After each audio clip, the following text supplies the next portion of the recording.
नमस्कार जय जगन्नाथ रोसई तिथि किचन आपण समस्त अनेक अनेक स्वागत।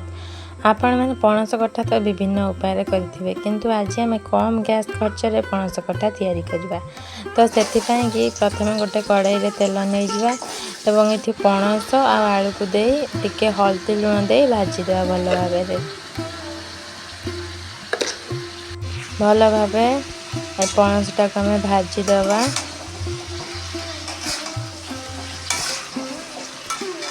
पणसटा को देखु बहुत भल भाव भाजीदेवे। आईटी देखु आमर पणस आलूटा भल भाव भजा हो गला। आपन चाहिए आलू पकई पारे, आलू पकईले बहुत भल लगे भी। प्रेसर कुकर रे किसी तेल नवा तापर तेजपत्र देकी पियाज पके भल भाव भाजीबा।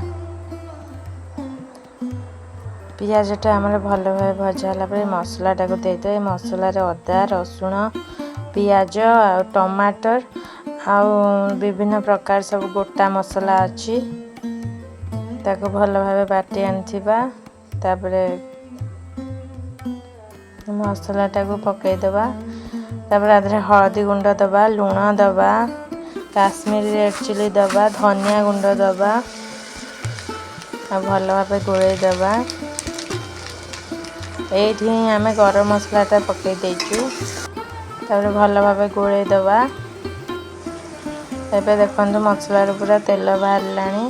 तापर एबे आम जो भाजिकी रखीदेले पणस आलू को दे दे भल भाव गोलई दबा। आ अल्प पानी दे सिझा को छाड़देबा। तीनटा हुइसिल मारला परे प्रेसर कुकर लिड खोलिबे। तापर देखंतु आमर केमती पूरा एकदम चिकन तरकारी परी पणस तरकारी होइछि। किए कहबेनि कि पणस तरकारी देखंतु केते सुंदर लागुछि। आपण माने थरे एही उपाय रे तैयारी करंतु एवं कमेंट करी कहबे कि केमिति लागिला। देखंतु केते सुंदर देखा जाउछि। ये कहबो कि चिकन मटन तरकारी बोली देखला एटा किंतु पणस तरकारी।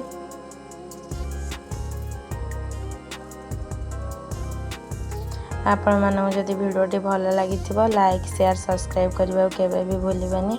रहउछि जय जगन्नाथ।